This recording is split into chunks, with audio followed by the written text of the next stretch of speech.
Je suis Sandra Gérard, je suis ingénieure d'études au Centre d'histoire judiciaire. C'est une unité mixte de recherche qui dépend à la fois du CNRS et de l'Université de Lille.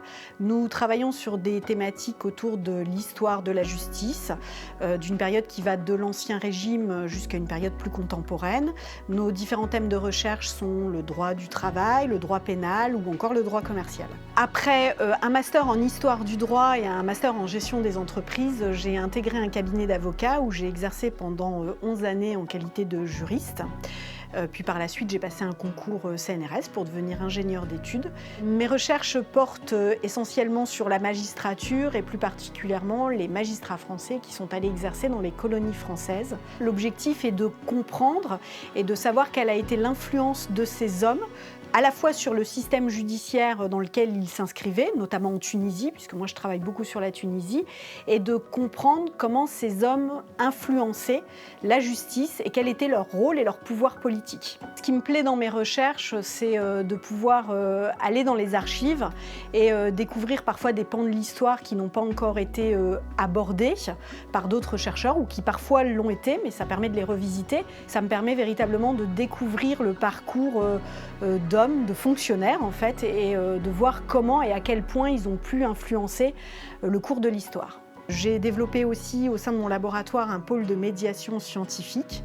L'objectif de nos activités est d'être en contact à la fois avec du public mais aussi des enfants afin de mieux comprendre le fonctionnement de notre système judiciaire. Effectivement, on le fait sous le prisme d'un aspect historique. L'objectif, c'est de comprendre comment notre système judiciaire a évolué et pourquoi on applique telle ou telle règle aujourd'hui en matière judiciaire. Pour cela, nous prenons appui sur différents supports. Nous reconstituons des procès. Nous avons également aussi créé un plateau de jeu qui s'appelle la sellette, du nom du petit tabouret sur lequel on asseyait l'accusé. Et dans le cadre de ce plateau de jeu, nous demandons de reconstituer 4 procès qui se sont déroulés à 2 périodes différentes. Et du coup, le public est véritablement placé dans la posture du juge et il revit pleinement ce que pouvait revivre un juge avec tous les éléments de preuve qui peuvent être mis à sa disposition en fonction des différentes périodes. On entend bien qu'un procès qui se déroule en 2023 ne permet pas d'avoir les mêmes preuves.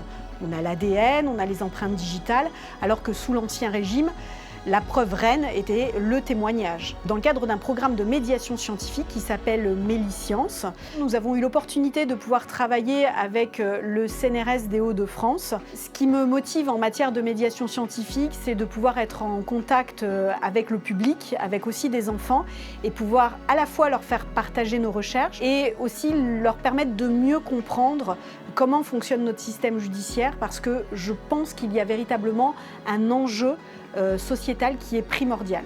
Recevoir cette récompense est une très belle reconnaissance personnelle, mais aussi collective. Elle permet de mettre en valeur le travail qui a été conduit par l'équipe de médiation scientifique, mais également celle de mon laboratoire, le Centre d'histoire judiciaire. Plus généralement, j'espère que cette médaille permettra de mettre en lumière notre discipline qui est le droit et les thématiques de recherche qui y sont conduites au sein du CNRS.